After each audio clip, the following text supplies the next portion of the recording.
Welcome back. I'm N.S. Lavanya, Assistant Professor, Department of English, KCS Kasinadar College of Arts and Science.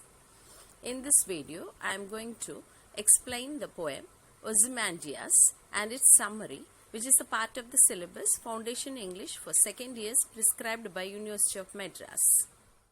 Listen to the poem. I met a traveller from an antique land who said, "Two vast and trunkless legs of stone stand in the desert.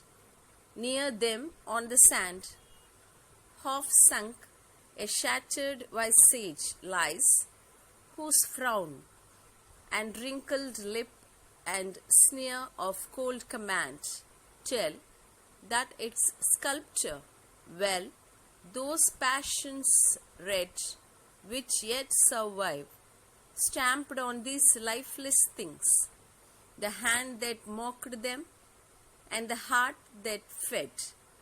And on the pedestal these words appear, My name is Ozymandias, King of Kings. Look on my works, a mighty and despair. Nothing beside remains. Round the decay of that colossal wreck, boundless and bare, lone and level, stands stretched far away." Now, the summary of the poem. The poet met a traveller who came from a remote land. He told the poet that he saw the remains of a statue in the desert. Two huge legs made of stone stood, and the remaining part of the statue, the upper body, was missing. Another part of the statue, the face, lay on the sand nearby.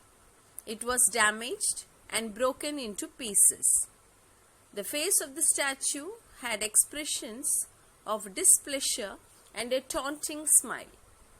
The wrinkles and lines of the face were also there.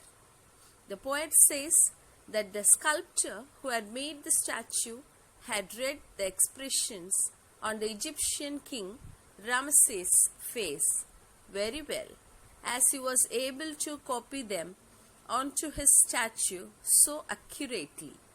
These expressions continued to exist even after the king's death. Through this lifeless statue, the sculptor's hands copied the king's ruthless expressions and mocked at them, while the king's stone heart brought out these expressions on his face. The art is very well explained here. At the base of the statue, the words, "My name is Ozymandias, King of Kings. Look upon my works, a mighty and despair," were engraved. The king introduced himself as Ozymandias, the most powerful king.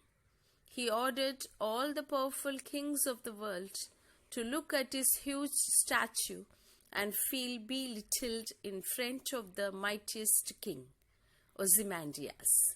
The poet says that now nothing else other than this engraving remains. The statue broke down with the passage of time, and its broken pieces could be seen lying around. The vast desert stretched all around, and it seemed to be endless. The statue of the great king Ozymandias was nowhere to be seen. That's the end of the summary. Now, look at the words used in the poem. Antique, meaning old. Trunkless, without the upper body, the main part of the body of a human being or an animal, excluding the head, neck and limbs. Sunk, to descend below the surface of something shattered, broken into pieces. Visage, face. Frown, meaning expression of anger or displeasure. Wrinkled, marks of lines or folds. Sneer, facial expression of scorn.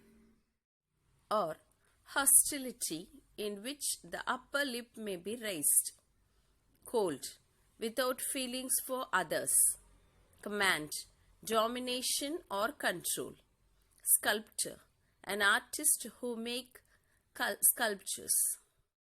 Passions refers to the expressions on the king's face, read, interpreted, survive, continue to exist after his death, stamped, sculpted, printed or engraved. Pedestal, the base of a statue. Mighty, the powerful kings of the world.